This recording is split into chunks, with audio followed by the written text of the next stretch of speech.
Orgut çaң çıgat. Orguan çaңды көргөндө эмне кеңин жан чыгат. Атаңдын көрүнүне оргуан чаңды караса.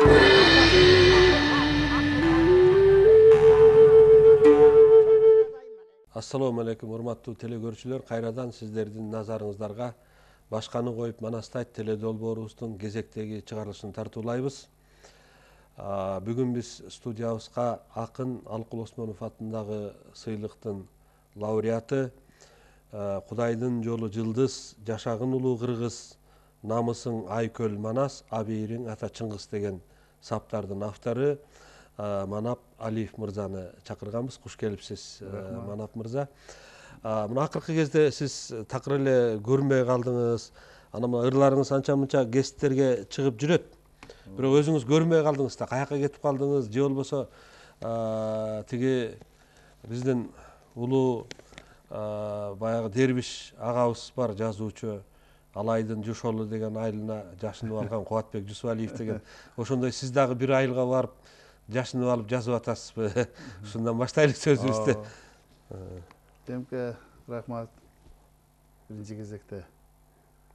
Экинчиден сиздин сурооңузга мындан бир 2 жылдан бери бейтап болуп, анан ошондой көпчүлүккө назарына түшкөндөн олоораак дегендей, анан баягы бир сөз менен айтканда касиеттүү кыргызымдын жеринде, көлдө болосунбу, Ошто болосунбу, Бишкекте болосунбу, өз журтуңдун кадырын, баасын, баркын, населин, наркын тутуп жашаш бул тирүүчүлүктө, бир келген өмүрдө зор дөөлөт деп эсептейм. Көбүнесе азыр баарыбыз чыккан Ош чөлкөмүндө болуп атам, Бишкекте болуп атам.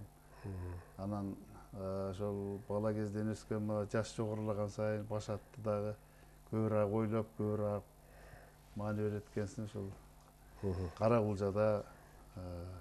Анан негизги эле чыгармачылыкка бир баш от менен кирип айта турган сөздү айтып дегендей, ошол элдин түйшүгүн моюнга артып, баягы касиеттүү Манас атамдын айткан населде ушундай эмеспи? Кыргыз үчүн күйбөсөк, кыргыз жерин сүйбөсөк, кыргыз жүгүн моюнга тоодой кылып үйбөсөк, кайсы биздин кунубуз, о жарабас мунубуз дегендей, ошол ар бир населден арттан ошол айта турган сөзүбүздү, оюбузду ошол журттун бир кадырына, баасына, баркына ашыра тургандай жагдай түзүлсө, 100 кишиден жок дегенде бир кишиге бир таасири болсо деген ойдо, ниетте жашап жатабыз. Кудай туз буйруп насип берген. Өзү негизи кыргыздын жери керемет да, кайерine барбайлы. Сиз туура айттыңыз. Өзгөчө Байдылда Байкемдин бир саптары бар. Кыргыз жери Сопсонун бардыгынан Ошсонун. Демек түштүк жакта болуп аткан турбайсызбы көбүнчө, Себеби биринчиден тиги бир чыгармачылыктын жаатында, багытында ошо шарт кылайык.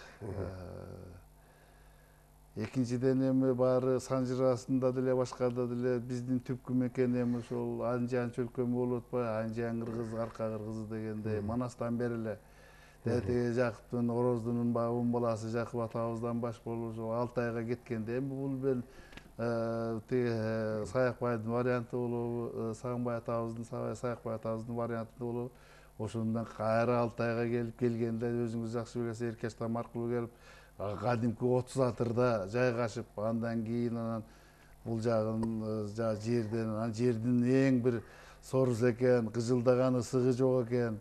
Анан ушул кыргызга бир ордо боло турган жер экен деп анан таластыргандаганы. Туура, Манап мырза, мынакей кыргыз баласында кандай гана залкар акындарыбыз өткөн, азыр деле бар акындарыбыз. Чыңгыз агабыз баш болгон прозаик жазуучуларыбыздын көбү негизинен чыгармачылыгына Манас эпосунун таасири аябай тийгендигин айтышат да. Өзүңүздүн чыгармачылыгыңызга дагы Манас эпосу таасир бергендигине өзүңүз токтолуп бир кененирээк айтып берсеңиз, анан ушул Манаска арналган, Айкөл Манас атабызга арналган ырларыңыздан окуп берсеңиз. Эл жакшы болот. Биринчиден ар бир кыргыз баласы бул Манас менен озанып, Манас менен өмүрүн өткөрүп, Манас менен ошол өмүр өтөбү деп ойлойм. Анткени бул кыргыз үчүн Манас менин жеке пикиримде бул баары да ай күнү деп айтпайм, бул рух дүйнөнүн туу чокусу деп айтып жүрүшөт.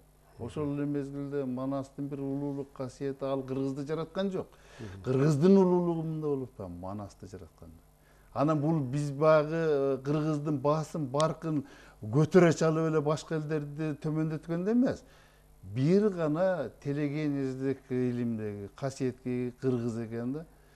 Буга бир мисал Саякбай атамдын ошол бизге дээрлик заманда 71-жылы 1900 о дүйнө салган күнү мен ошондо 12 жашар бала экенмин, баягы бир мүчөлгө жетип, ар бир адам 13 жашына мүчөйт эмес. Ошол мага замандаш адам Манастын заманы менен жашап, болбосо ал жанагы өзүңүз барып келген Четпежиндеги ошо жерлердин атын, ошондогу кандардын атын маселен. Андан кийин өзүңүз билесиз, ошол Турпандын тегерегиндеги, ошол эле мезгилде бул жагы Кырымга чейин аралыкта жер суулардын аттарын ал сабаты болбосо, окубаса, географиялык билими болбосо, ошол адамдын жаадына, бул эми илимде дагы тастыктала турган нерсе, түшүп, ошону так айтып 500 миллиондон ашык сапты айткан. Ошол эле мезгилде Манас атам биздин заманында, бүгүнкү күндө да жашап жатканда бешегим жок. Себеби бул элдин өзүнүн аркы наслиндеги баягы кыргыздын табияты деп ойлойм. Бир гана арманым ошолдой Манасты жараткан эл. Мен Тайманбай эле айтам, Чыңгызханды, Темирди жараткан эл. Себеби бардык жерде ошол кыргыз өзүнчө мурунку тарыхы. Ооз көптүрүп айткан жокмун Темирке. Биз бүгүнкү күндө өзүбүздүн ошол кадырыбызды, баабызды, баркыбызды билбей, жанагы атактуу замандашыбыз, замандын залкар жазуучусу Чыңгыз атабыз айткандай, маңкурттук кулк мүнөз менен, маңкурттук көз караш менен, дүйнө парастык менен ой кетти да. Ошон үчүн мен бир ырды окушка туура келип атат. Султан Абдрахмановго арналган эле, өзүңүз жакшы билесиз, Доор аянын алып барып жүргөн, ошондо мындай башталат: жашоодон жабыр тартып батарыбай, турмуштан жүдөө тартып баткарыбай, көздөгөн максат үчүн жашабапмын, көптөгөн мүдөм калып аткарылбай, кыргыздан туз буйруп татым турат, угулуп угулбаган атым турат, бычагын колтугуна катып алган, жылмайып күлгөн болуп жатым турат, өңгүрөп Манас атам ыйлагандай, өзүнө өзү батып сыйбагандай, ал Мамбет чубак өлүп, сыргак өлүп, өлүмгө чоролорун кыйбагандай, өзөктөн өртүм күйүп татым турат. Кыргызга кимдер келип ким кетпеген, көксөгөн максатына ким жетпеген, көкөйгө тиймейинче кыңк этпеген, кыргызды ким көтөрүп ким жектеген. Жаш жети бир ортондон ашып турам, башымды аргам куруп кашып турам, кыргызга жаным курман мейли эле го, намыссыз болгон үчүн жашып турам. Өңгүрөп Манас атам ыйлагандай, өзүнө өзү батып сыйбагандай, ал Мамбет сыргак өлүп, чубак өлүп, өлүмгө чоролорун кыйбагандай, жан кейип, жаным ачып жашып турам. Ошондон ушунчалык ташып турам, ошондон ушунчалык ыйлап турам. Бүгүнкү күндө ушундай абалга, ыйлагыдай абалга жеткенде мен намыстын, ошол эле мезгилде ушундай касиеттүү жердин, ушундай улуу элдин деңгээли бийик болуп, Манастын заманындай бир империя түзүп, Манастын заманындай бир ооч алып, Манастын заманындай бир өзүнүн кадырын өзү билип, чөгөлөткөндү чөгөлөтүп, көтөргөндү көтөрүп, бөбөлөгөндү бөбөлөп, кыргызым дайым жашаса дейм көкөлөп. Ушул менин духумдагы, ушул менин жан дүйнөмдөгү бүгүнкү күндөгү түшүнүк. Эч качан, эч убакта байлыктан, тыйындан, Puldan kurgan dүйнө эч качан ал Чыңгыз хандын заманында да болгон, бүгүн да болуп жатат. Ал төлүктүү эмес, кундан, ар намыстан, кыргыздын кыргыздыгынан, кыргыздын пелинен, кыргыздын агырук экенинен, кыргыздын улуулугунан, кыргыздын наслинен, кыргыздын эң башкысы ыйманынан курулган заман турмуш. Бул түбөлүктүү деп ойлойм. Ошол мезгилде Мөдөхандан бери ушул кеңге жеткен кыргыз дагы узак сапарын тартат. Мен азыр сөзүмдү жыйынтыктоодум, мындай айтайын. Азыр кыргыз балды тартканда билесиз го. Күшөйт өзүн өзү.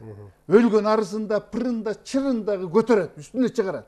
Кудду ошондой күшөлүп, азыр кыргыз өзүн издеп турган мезгили. Себеби мен көзүм жетип турат, темеке сиздей адамдар бар. Кыргыз үчүн, Манастын кадыры үчүн, баркы үчүн тайманбай эле айтайын, башын сайган. Бар болуңуз, мен мактоо иретинде эмес, сизге өмүр тилеп, сизге омат каалап айтам. Рахмат, өзү негизи баягы элибизде айтат эмеспи? Коомдогу ар бир болуп аткан саясий окуя акындын жүрөгү аркылуу өтөт депчи. Бул өтө эле туура айтылган болуш керек. Мына бүгүн дагы биздин коомдо мына жаңы ажо шайлайбыз деп ниеттенип атабыз. Мына бүгүнкү күндө 50дөн ашып калды кандидаттардын, баягы талапкерлердин саны.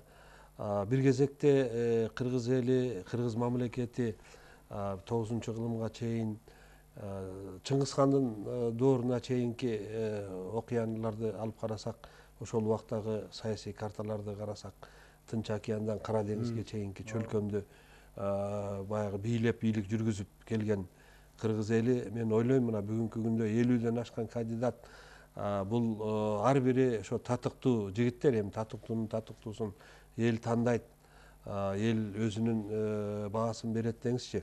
Бирок ушундай учурда баягы бир мезгилде жанагындай чоң территорияга жетекчилер баягы 50 кишини чачып ийсе, ал бирткеле жерин ээлеп калат да. Азыркыдай кичинекей территорияда кыргыздар жанагы теңтайлашып, анан кээ бир убакта баягы жердешчилик, тууганчылык, уруучулук, анан улутчулдуктагы нерселер ойноп кетип атат да. Ушундай мезгилде мен дагы дайым ойлойм, ушул Манас атабызга окшогон бир элин ойлогон, жерин ойлогон, ошо элдин жоопкерчилигин мойнуна алган бирөө биздин өлкөбүзгө башчы болуп келсе, ажы болуп келсе, мамлекетибиз өнүгүп кетер беле деген ойлор келет да. Бул эми сиздин деле баягы жүрөгүңүздү өйгөн маселе болуш керек деп ойлойм да.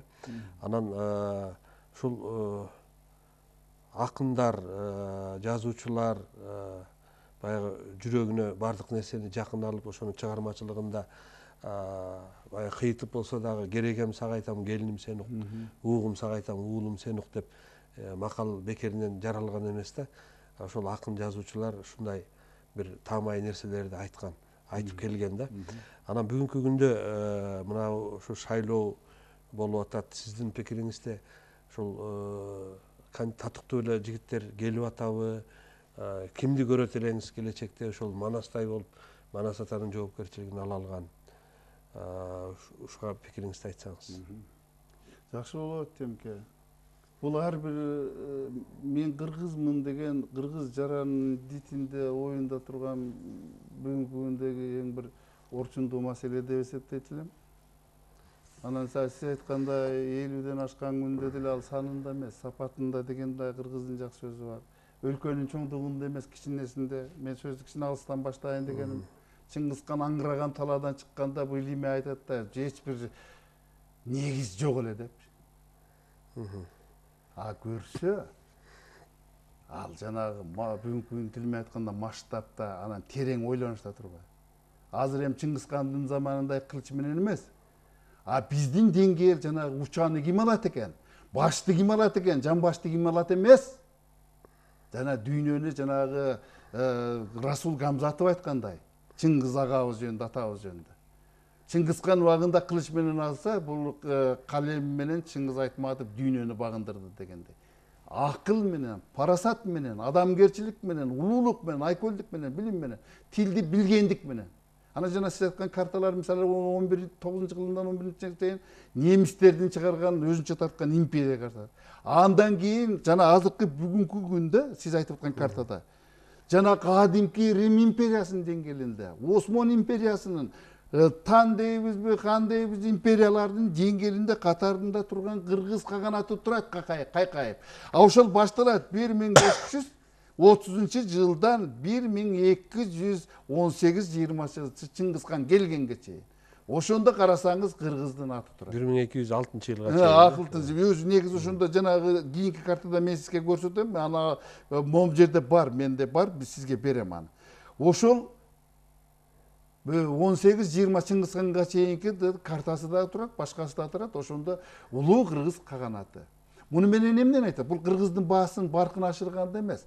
Ошондо империяны түзгөн элдин бүгүнкү күндөгү тагдыры асмандан түшүп калган жок да. Өзүнчө журт болуштун өзүндө да кыргызга буйрган шыбага. Аны туура баамдап, туура дүйнөнүн түбүнө эч ким жетпеген күндө дагы анын жанагы деми күчү өзүңүз жакшы билесиз, деми күчү дегеним дүйнөдө эки эл бар. Китепсиз эл, китеби жок эл деген. Мына өзүңүз билесиз, тибеттердин, мына израилдиктердин китеби бар экен. Yani men толук кандуу айта алам, себеби биздин китеп бул Алла Тааланын буйругу менен бүгүнкү күнгө жеткен китеп. Манасыбыз бар да. Себеби дегенде ал муунга өтүп жашоонун шартына ылайык бүгүн дагы ошол күчүн жоготпогонунда болот да. Анан эми баягы сиз айткандай мына 50ден ашык кандидаттын өзүндө баарына уматка алайлы. Баягы Кудайдын биз мисалы бирөөнү ала көрбөйлү, бирөөнү кула көрбөйлү, бирөөнү мактабайлы, бирөөнү жактабайлы, ар бир адамдын өзүнүн айбиринде болсун. Бул калыстык сөзүбүз. Бул кыргыздын өзү наркында, населине келген. Бирок эч качан, эч убакта мына мен Манаска байланыштырып айтам. Рух дүйнөсү толук болбогон адам саткын болот. Рух дүйнөсү толук болбогон адам кыргызга күйбөйт. Рух дүйнөсү толук болбогон адам, ада тарбиясын көрбөгөн адам, ал журт башына келген күндө дагы баягы кеткен качынды жамандабайт, өзүңүз жакшы билесиз. Дүйнө параз болот. Анан мен бүгүнкү күндө өзүм ирегелеш, өзүм көрүп, наркында, населинде билип, ата тарбиясын угуп. Бир эле мисал мен айтайын. Мыктыбек Абдылдаев кайда жатат дагы? Биздин атактуу Шарып абабыз кайда жатат? Ошо трибунада айтып атат. Асылбек Шарипович, мен сиздин атаңыздын көргөнмүн, атаңыздын жакшы сөзүн укканмын, атаңыздын насил наркында мен өзүмдүн жаштыгымда жакшы багыт алдым эле, колунан чай ичтим эле деп атат. Трибунада жогорку кеңештен. Муну менен мен маселен ошол эле мезгилде буну мактоо, жактоо иретинде эмес. Ар бир жанагы эл өзү тандайт. Бир арттан жаман сөз угулбаган, ошол ток, анан ошо жагы Манасаданын кадырын, баасын, баркын билген, ошону бир урматтап сыйлаган, урук дүйнөнү туткан адам, жакындан аралашып жүргөн мен бирөөлөр эми ойлобосун, кошомат кылып же болбосо алдын айтып атат деп. Ушул Сооронбайдын президент болушу мен тайманбай эле айтат элем да. Себеби өзүңүз да кабарыңыз бар, баягы бара-бара батыр болот, көрө-көрө көсөм болот. Анан сүйлөй чечен болот. Сүйлөй чечен болот. Ушул деңгээлде адамдын көркүн, же болбосо акылын, маанилерин жогорулатып күчөтүп айтканда эмес, баягы татыктуулуктун таразаны салмак басат эмеспи? Мына ошол деңгээлден айтып аткандагы тепке мен жекече пикирим. Өзү негизи баягы эми эл өзү чечет. Эл өзү чечет. Эл өзү чечет, бюллетень чечет. Эл кимге баягы көңүлү ооп, кимге ишенич артат, бул бардыгы келечектеги иш. Эми кайрадан сиздин чыгармачылыгыңызга келели.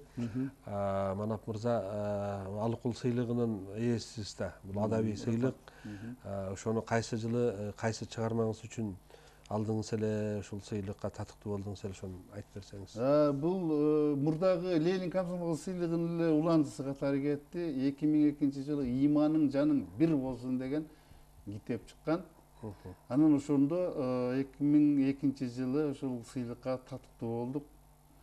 Ошол сыйлыкка татыктуу болгондун ичинде бир ыр бар эле, мен ошону окуп беришке туура келип атат.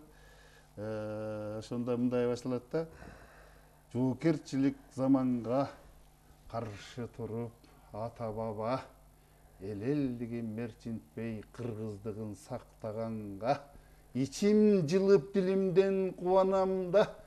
Бүгүнкү ушу эгемендүү болуп туруп, азаттыктын баркын билбес заманга ырдарырың, сүйлөр сөзүң жогоңдон өп, ана сенин шиңшийген көздөрүңдөн ак мөңгүлүү ала тоону көрсөм да, сенин дилиң өз энесин өз өлтүргөн маңкуртка окшоп калганына өкүнөм. Күнүм башыган баркан чертилгенде, кыргыз сыры арманай кетилгенде, өздөн чыккан жат кутуруп тузга сий бесиргенде, тай торуну төлгө кылып канекей чапкан кезде күбө болгон тоолордон өмүр баштап ийбак эле бу жашоого келбей жатып кыргыз ата жаралганда, сен да кошо бу жашоого түпкүрдөн канжыгаңа мансап байлык атак эмес, канжыгаңа кыйын кезде кыл чайноочу намыс байлап, таткан тузуң эне сүтүн акташ үчүн кылымдардын түпкүрүнөн ебак эле кыргыз ата жаралганда, сен да кошо кыргыз болуп бу жашоого сапар алып чыккансың. Жакшы. Жакшы ыр экен негизи. Ушул ырдын ушул лейтмотиви жана локомотив сыяктуу анан ушунун «Иманың жаның бир болсун» деп, аты дагы өзгөчө экен деп, себеби адамдын иман менен жан бир болмоюнча, адамдын жанагы уяты болмоюнча, Кудайдан коркуу деген ата бабанын сөзү бар. Кудайдан корксоңчу деген сөздү адам өзүнүн жан дүйнөсүндө, орус тилдүүлөр Кудайдан корк десе, чө говоришь дегендей эмес. Чындап бир ушуга бир ынтасы менен берилген адам ошондой бир Кудайдан коркуп, өзүнө дагы, башкага дагы, дүйнөгө дагы, тирүүчүлүктө бардык нерсеге мамиле жасайт эмес, аяр мамиле. Ушуну тилек кылып, ошон үчүн ушундай ат коюлду эле. Баасын алдыбы, алган жок. Негизи сиздин ырларыңыздын негизги лейтмотиви, сиз өзүңүз айткандай, бул кыргызды канткенде көтөрүү керек, кыргыз эң туура мамлекетин, кыргыз элинин турмушун канткенде жогорку деңгээлге жеткизүү керек деген. Манастын багындай деңгээлге. Ошол негизги баягы өзөгү да, өзөгүн түзөт. Анан ушу ырларыңыздын баардыгын жатка билесизби же айрым эле ырларыңызды? Жок, мен өзгөчөлөнүп, мен баягындай мага асмандан түшөт же мындай эмес. Мен башымда жазам. Убакыт бир жыл болсо дагы ойлонуп баягы күүгө, ал ыр деле жанагы Ырысбай Абдыкадыров раматылык. Өзүңүз жакшы билесиз, бул кыргызда эки гана касиеттүүм бар деп ойлойм. Жеке пикирим, мен бирөөгө таңылбайм. Космостук бир дарлык касиетке ээ болгон. Бул Саякбай атамдын үнү, кайдан уксаң дагы жерди коргоошундай балкылдайсың. Анан Ырысбайдын үнү тажатпаган. Кээ бир мен бул менен башкалардын дарегине онун ошонун сыгарындай багы мен оон чыгаргандай баягы ички ыргак кетет да. Ал эркин ыр болобу, верлий бир болобу, же болбосо кадимки эле барпынын деңгээлиндеги ыр болобу, жанагындай уйкачтыгы төп келген. Анан ошонун өзүндө жанагы ички ыргак турат да. Мен ошонун ыгы менен жанагы өзүмдүн таандык, мен жөн эле айкырык, ач айкырык куу сүрөнгө салбай, ошол ырдын табитине жараша өзүңүз байкап атасыз, мен ыр окуу манерамдагы, мындайча орусча айтканда, кыргызча айтканда ыкмамдагы мындай бир өзгөчөлөнөт. Мен өзгөчөмүн эмес, мен өзүмдүн жан дүйнөмө кандай төп келсе ошого жараша токтогон жерде токтойм, отолгон жерде оталып кетем дегендей бар. Көтөргөн жерде көтөрөм дейсиз. Анан ошон үчүн дагы мына эле бир барпынын деңгээли, кадимки Токтогул атамдын деңгээлиндеги бир ыр да. Мына намыссың айкөл манас, абийириң атачыңыз деген. Ошондо мындай башталат. Сатылган шуру болуп, бирөөнүн куру болуп, күн көргөн курган өмүр, күнөөнүн кулу болуп, бир бүтүн чулу болуп, туржуттун туну болуп, Неге biz жашабайбыз кыргыздын куну болуп? Неге biz бурч болбойбуз? Неге biz курч болбойбуз? Көк желип туу көтөргөн неге biz уч болбойбуз? Кудайдын жолу жылдыз жашаган улуу кыргыз, намысы айкөл манас, айбийге атачыңыз. Бүгүнкү Арстанбектер арып турат. Бүгүнкү Калыгулдар карып турат. Бүгүнкү Саякбайлар манас айтпай, бүгүнкү Токтогулдар тарып турат. Арзымат бүгүн жарчы көз бүтүп барпыдарчы. Ташталган бутарчыдай тепселген намызарчы. Кудайдын жолу жылдыз жашагын улуу кыргыз, намысың айкөл манас. Айбириң атачыңыз. Айбириң атачыңыз. Жакшы.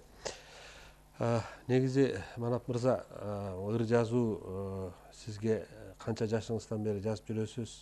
Анан кандай болуп келди? Бул негизи акындык өнөр дагы кандан канга өтүшү мүмкүн, жана манасчылык өнөр деген сыяктуу эле да.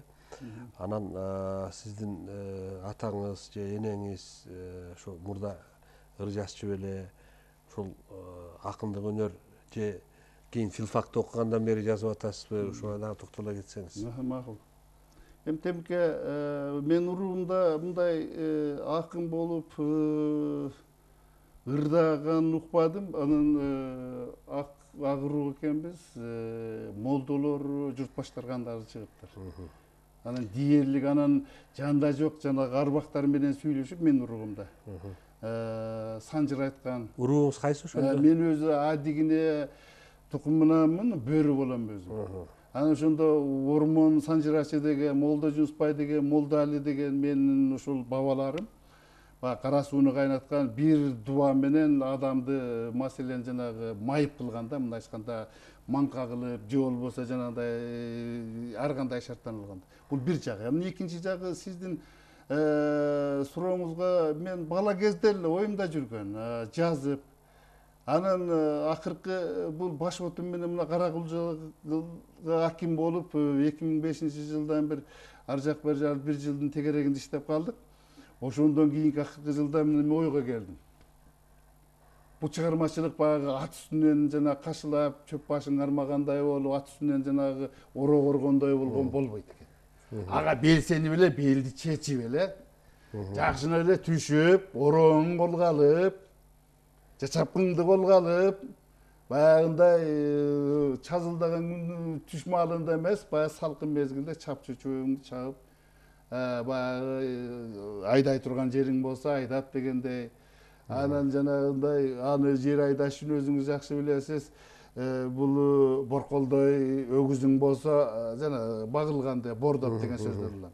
Аны таспияттап шайманыңды алып, анан Кудай деп, мына себеби Кудай деп дегенимде Манас атамдын атын атаганда дагы баягы дитти, дилди, пейилди түздөп, айнан ушул бир 10 сом болсо 10 миллион болсун дебей.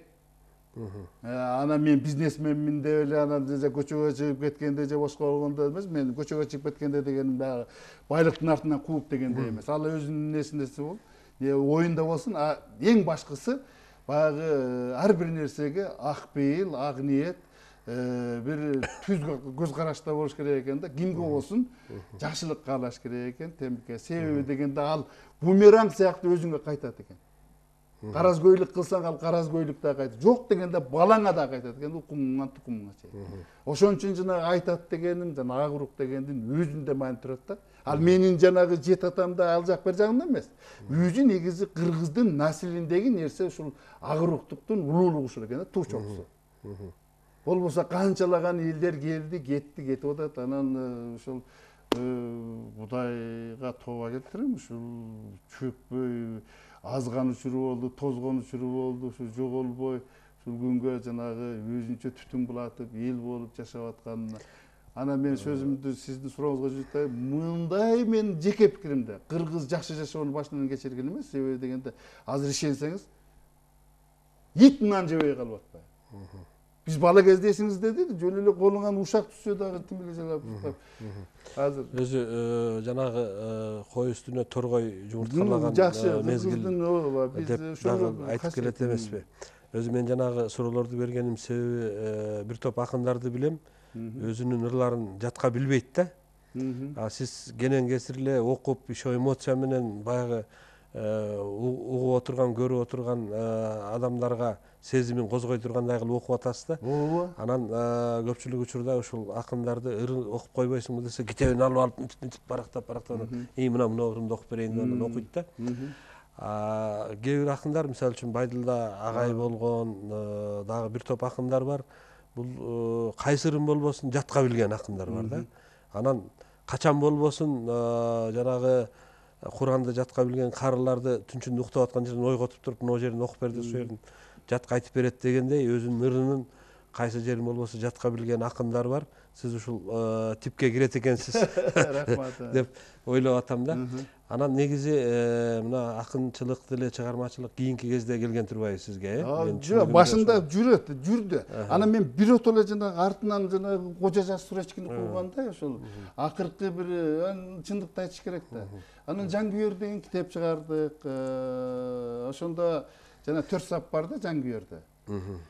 Жаңкүйөрүң болбосо жалоору ыйлап не пайда? Кыргыз журтуң болбосо кыргыз болуш не кайда? Алман бетиң болбосо айтып эмне достукту? Дос кадырын көтөрүп, жакшы сөздү коштукту.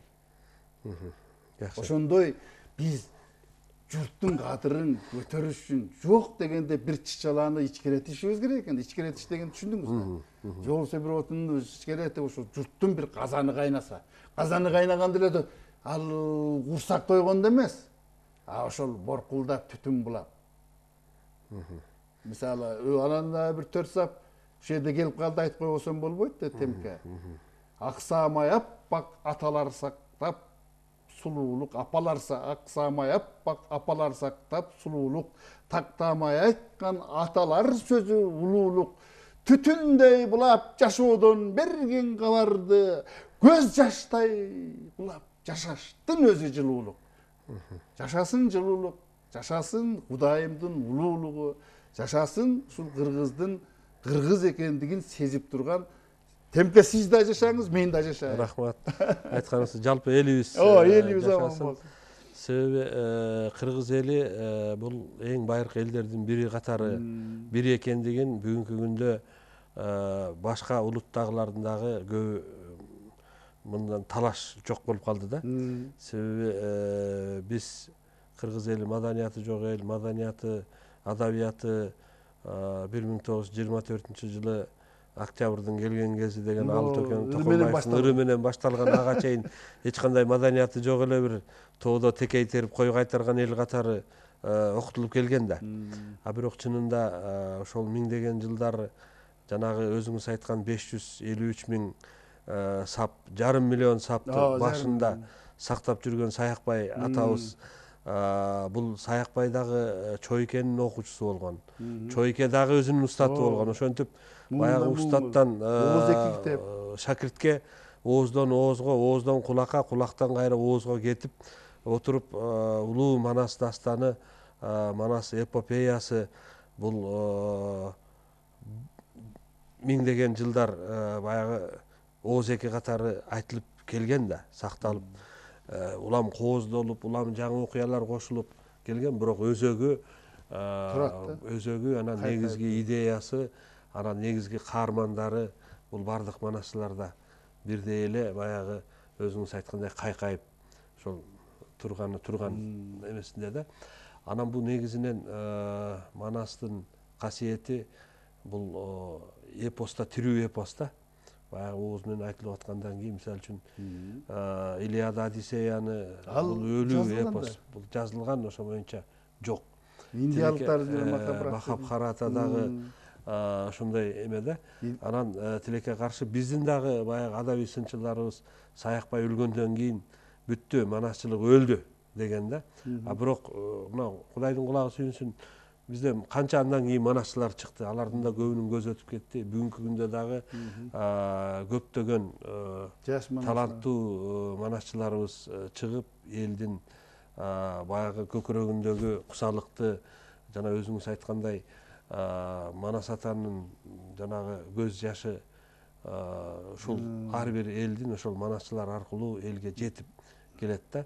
Анан дагы ошол шыктандырып сиздей болгон дагы далай акын жаштарыбыздан, акын кыздарыбыздан акындарды чыгарып, ошо эл үчүн күйгөн, элин сүйгөн, элге бүт баягы чыгармачылыгын, бүт махабатын элге, кыргыз элине арнаган акындар чыгып атпайбы? Анан мына акыркы кезде жана жыйнагыңыздан башка дагы китеп чыгардыңызбы же даярдалып атабы? Чыгармачылык эми бизде көпчүлүк учурда профессионал акындарыбыз баягы биринин артынан бирин китептерди чыгарып, ошол аркылуу, ошол китептер сатылып, ошол аркылуу үй бүлөсүн баккан учурлар көп да. Сиз да ушул ырдын артынан жүрөсүзбү же акыркы кезде башка дагы тирилигиңиз барбы деген суроону бергим келет да. Башка тиргилик эми бул амандык. Эң башкысы улуулук ушу амандык экен. Баягы өлбөгөн адам алтын аяктан суу ичет деген кыргыздын акыл сөзүндө бир жан жатып турат да. Анан мен мындай бир эл сыяктуу бир бизнес кылайын, анан муну алайын, тигини сатайын, тиги бу дегенден алысмын. Баягы өлбөгөдөй оокат бар, ачка эмеспиз эң башкысы. Себеби элди түлкү ач өлбөйт дегендей жашоо баштан кечип атабыз эл катары. Ага 1000 мертебе тооба келтирем. Анан негизгиси ушул биздин азыр бүгүнкү күндөгү чыгармачылыктын артында болуп атабыз. Бир китепти даярдадык, Кудайым буйрса. Ошондон ушул баягы ошо жаңы китептин немесинде мындай эркин тоогада чыкты эле, ошондон бир урок берейин. Баягы мындай айтылат да: курубада курук сөзгө мен токмун, куру намыстуу куу чиреңге мен чокмун, бар сымактуу байдай болуп чачылган, курдумактуу аш тойлордо мен жокмун, баасын айтып баркын билбес бар жоктун, шаасын айтып шартын айтпас ач токтун, тешин салып жара тартып жырткычтай, эл акысын жеген топто мен жокмун, элдин мүлкүн бөлгөн топто мен жокмун, намус үчүн бир атылган бирокмун, абир үчүн башты сайып баш байлап, эки жүздүү болгондорго мен чокмун. Негизи жакшы экен мына ушул ырларыңыз. Мына эркин тоо гезитинде дагы июль айында 18-июлдагы санына чыккан экен, бир 5-6 ырыңыз чыгыптыр. Өзү негизи чыгармачылыкта көпчүлүк учурда баягы тылдан дагы зависит этет да бул нерсечи. Анан үй бүлөңүз жөнүндө дагы бир аз айтып берсеңиз, балдарыңыз, неберелериңиз кандай болуп жатышат? Чыгармачылыкка алардын көз карашы кандай, жубайыңыздын көз карашы кандай? Жардам береби же тоскоол болобу? Жакшы. Эми 2 уулум бар, Айдара деген. Жакшы, жубайым ошо колдоо калат. Анын деми күчү эч бир мындай сөз менен айткыс. Баягы немеде макал бар эмеспи? Жаман адам аялын өлө мактайт дегендей болбойбу. Ал ошо шарт түзбөсө, ошону түшүнбөсө, ошону баалабаса, ошону көтөрмөлөбөсө, ошону бир айтып, деп, багытын албаса, бул жакшы адамга бир өбөлгө шарт түзбөсө, баягы демин дагы ызы чуу болуп турса, казан аяк кагышып турса, ана кайда кыр болмок эле. Бирок илхомду бергенде ошол аялдар дебейсизби? Ошол аты Тургунай ошол кенчейим жакшы ар кандай шартта колдоо кылганына баягы өзүмдүн ичимен ыраазычылык билдирем да. Биринчиден, экинчиден эми бул баягы куштун 2 канатындай бул андан сырткары дагы жана журтуңдун кадыры, баасы, ошонун бир көп нерседен мен ушул ойго келип калдым темке. Жакшы жагын көрүш керек экен. буга үлгү катары сиздей адамдардын арабызда жашаганы да бул жанагындай бир көңүл көтөрүп же баа берген сөз эмес. Мен өзүмчө мурда дагы көрүп жүрөм сиздин алып барган чыгармаңыздан бир өзүм күбө болгонум. Баягы эфирден мүмкүнчүлүккө байланыштуу айтып койбосом болбойт. Ошо чет безинде жанагы картасын илип алып, сүрөттөрдү көрсөтүп, Манас атам калпак кийип ошондон айтып, жанагы ошондо түз эле барып эсимде турат. Мында картаңыз боюнча жанагы жарым аралына Кореядагы неметкенге чейин жеткирип, Бейжиңде мына жерде мына 4-5 шаарды. Анан ошондогу сүрөттөрдүн өзү. Анан деги эле мен баягы өрдөктүн өзү чөдү болсо да көзү көлдөдөп, кыргыздын кыйрында башы көрүнгөндө мен үчүн жана акча таап, же болбосо бизнесмен болуп, же болбосо жанагы Макиавеллини сүйлөп, же болбосо жанагы Гейтсти сүйлөп, Трамптарды айткандар эмес. Ал жанагы кыргыздын баасын баркын, ошонун кадырын көтөрүп, ошого бир үмүтүн артып, ошол менен өзүнүн тагдырын байлаштырып, анан ушу бала чакасына дагы тарбия берип, ушундай менин ата жолун улап, ушундан дагы баягы көчүбүз жолубуз уланса дегендей тилекте жүргөндөрдүн ушу назарында айылып жүрөсүз. Ошон үчүн биз сөз кезегинде калганда сизге дагы Кудай куч кубат берсин дээр элем. Анан кийин бул Манастын атын атап, Манаска мындай бир маани берип, Манасты көтөргөн адам мен билгенден эч кимиси мындай бир ыдык көрүп, же болбосо мындай оома тартканы болуп келген атак даңкка сөзсүз эле байлык үчүн эмес, баягы кыргыздын кадыры үчүн дегендей. Баягы кардыма эмес, кадырыма ыйлайм дегендей ошол айтып дегениңизге ошол. Себеби буну менен сиз экөөбүз сүйлөшкөнүбүздүн өзүндө бир сөздү баамдап парасаты бар адамга кыргыздын учурунда дагы түпкүрдөн бир оттун жарыгы, отту тутанткан бир беттен бир жарыктын изи учкуну көрүнгөндөй таасир калтырар дейм. Себеби дегенде сиз экөөбүз эле эмес, бизге окшогондор ошон үчүн ушу кыргыздын ичинде арасында жашап аткан уул кыздарына таазим кылат элек, кыргыз деген. Өзү негизи рахмат. Мен жана жубайыңыз жөнүндө сурап калган дагы бир мындай себеби да, жакында баягы билесиз, Барчынбек Бугубаев деген мыкты акын бар болчу, өтүп кетти. Мисалы Жолдошбек Зарлыкбек, Жолдошбек да өтүп кетти. Алик Акималиев мисалга. Кандай мыкты акындар. Ошо Барчынбектин келинчеги көз өткөндөн кийин китебин чыгарып, анан алып келип турду, ушу Барчынбекти бир эскерип койсок байке депчи. Анан ушундан улам мен жубайына аябай ыраазы болуп калдым да. Мен баягы экөө көзү тирүүсүндө кандай болгонун мен билбейм. Себеби Барчынбектин ырларын деле кез журналдардан чыга калганын окуп коюп, ой жакшы жазыптыр, жакшы акын экен деп коюп эле жүрчүмүн да. Бирок жанагы келинчеги келип ошол китебин чыгарып, анан алып келип, ошол редакцияларга алып барып, окуган кишилерге алып барып жүргөнүн өзү бул чоң эмгек да.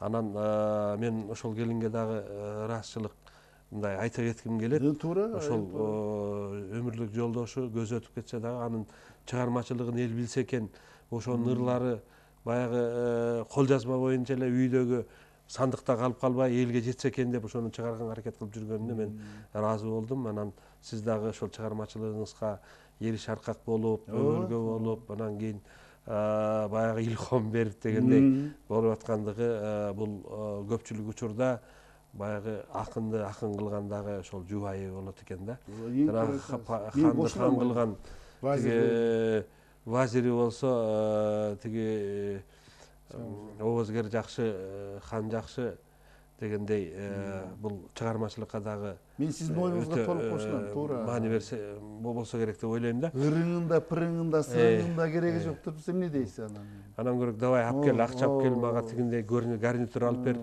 мага мындай шуба алып бер деп турса, бул чынында эле алып берет, айла жок. Бирок чыгармачылык калып калат да. Эң бир неме орчундуу. Анан мына жаштарга, жаш чыгып келаткан акындарга, чыгармачыл жаштарга биз билебиз, сиз менен биз окуганда дүйнө классиктерин, орус классиктерин, кыргыздын классиктери деп эсептелген бул Манас баштаган 40тан ашуун дастандар бул өзүнчө. Бирок мынагу совет доорунда биз классик деп көрүнүп калганбыз да. Төлөгөн Касымбеков, Чыңгыз Айтматов, Абдырасул Токтомушев, Жунай Мавлиянов, Сүйүнбай Эралиевтер, алар кийинкилер, Сооронбай Жусуп агайлар, андан мурдагы өткөн Узакбай Абдыкайымов, Мукай Элебаев сыяктуу биздин ушул адабиятты түптөгөн, көркөм дүйнөнү советтик реализм менен, социалисттик реализм менен чагылдырып келген агаларыбыз бар. Ошолорду окуп чоңойгонбуз да сиз менен биз. Ал эми кийинки жаштар бүгүн кандай тарбияланып атат? Бүгүн мүмкүнчүлүк чоң. Бүгүн интернет бар. Дүйнөнүн любой кайсы гана мамлекети болбосун, ошол жердеги акын жазуучулардын чыгармалары менен таанышууга мүмкүнчүлүктөрү бар да. Ошол эле мезгилде баягы китеп окулбай калып атат. Китеп окуган окурмандар азайып калып атат. Мына ушул боюнча сиздин пикириңиз кандай? Кийинки жаштарга эмне айтар элеңиз? Чыгармачыл адам болуш үчүн, акын болуш үчүн Кудайдан берген таланттан тышкары дагы аракет да керек да. Жанагы Рождественский деген орустун акыны айтканда, таанымал акын болуш үчүн дейт, популярный акын болуш үчүн бир тамчы талантың болуш керек. Бир стакан баягы способностьң, аракеттин мүмкүнчүлүгүң болуш керек. Анан бир чака наглостьң болуш керек деп айтат эмеспи? Анан ушу кийинкилерге эмне деп айтат элеңиз? Ушу чыгармачылыкта кандай болуш керек деген суроону бергим келет да. Мен үмүтүм чоң кийинки жаштарданчы. Себеби дегенде баары эле сырга салганда мончок тизгенде эмес, албетте. Бирок мына Атайдын чыгышы, Канекейдин ырдашы, Мирбектин мисалга, ошо бизден кийинки муундардын арасында. Бул бир жакшылыктын жишаны катары кетет да. Себеби баягы уюткулуу элдин көрөңгөсү түгөнбөйт деген маанини берип атат да мен үчүн. Анан эми биз баягы жашоонун өзү ушундай турбайбы? Жакшы жагын көрүшүбүз керек экен көбүнчөчү. Анан намустуу жигиттер да бар, башка бар. Анан бул баягы жакшылык нерсе дегенимчи, бул темеке түбөлүктүү экен да. Ал эч качан 70ке чыксаң дагы жакшылык ойлосоң, жакшы иш кылсаң, ал эч качан сенин ажарыңды, жүзүңдү ачкан. Анан баягындай кара мүртөздүк кылып неме кылсаң, ошол учур менен кетет экен да. Биз баягы көбүнчө пенделик кылып эле жанагы күнүмдүк нерседе баягы тамактын деңгээлиндеги сөз сүйлөйт экенбиз да. Ал эми баягы кыргыздын канча бир кылымдарды басып өтүп, сиз өзүңүз айткандай жашоо көрсө 24-жылдан башталбаптыр да. 1900. Баягы Октябрдын келден кези деген ырдан башталбаптыр да, кыргыздын жана дити ошондой үйрөткөндөй. Анан көрсө бул жашоонун улуулугу ошол өткөн менен келечекти көпүрөдөй бириктирип турганыбыз экен да. Ошон үчүн мен жаштарга үмүтүм чоң, жакшы тилек каалайм. Анан баягы мен негедир жаман жагын айтпайын дегеним өзүндө эле баягы адам айкөл болуш керек экен да. Туура, жакшылыкты тартат да. Жакшы жакка багыт бериш керек экен. Бул майда нерсени сүйлөштүн өзү адамдын туюмун майда кылат экен. Мен ошон үчүн айтып атканым, жанагы масштабтуу кыргыз жанагы учаа менен, баш менен, жамбаш менен чектелбей, ошол маселен бир эле мисал айтайын, кыргыздын ушул бүгүнкү күндө эле темир кени болобу, алтын кени болобу, кум төрү болобу, ошолорду жана масштаб дүйнөлүк деңгээлге көтөрүү менен түшүнсө да. Ал байлыкта эмес, ошо дүйнөнү баягы багыткандай эмне менен, Айтматовдай парасаты менен, Айтматовдай акылды менен. Баягы коммунизм дегендей, манкуртизм деген сөздү киргизген бир сөзү менен Айтматов. Гениалдуу экендигин далилдеди. Ошон мына мындай да, былтыр бир Кытайдын Кохот деген университетинин профессору келди, Ваң Жие деген айым.